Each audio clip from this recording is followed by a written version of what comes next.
እኔ ልንገራችሁ ምን እንደምታረጉ። የሀገራችን ባህል ደስ የሚለው መጀመሪያ አቅፈን እንስመዋለን፣ ችግር የለውም።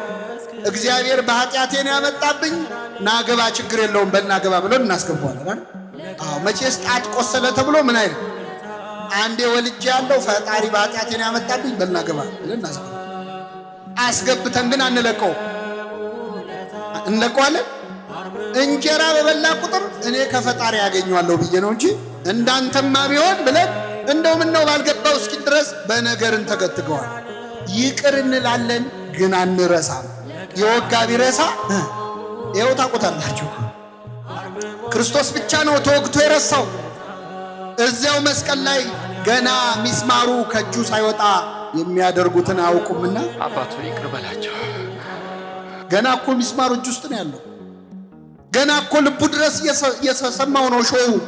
እኛ ግን አንረሳም። የዛሬ 10 ዓመት የበደለንን ሰው ሲቆይ የረሳውልሽ መሰለሽ? ለምን ነው? ይቅር ካለ የሚረሳ ማ ብቻ ነው። የሁላችንን ኃጢአት ይርሳል።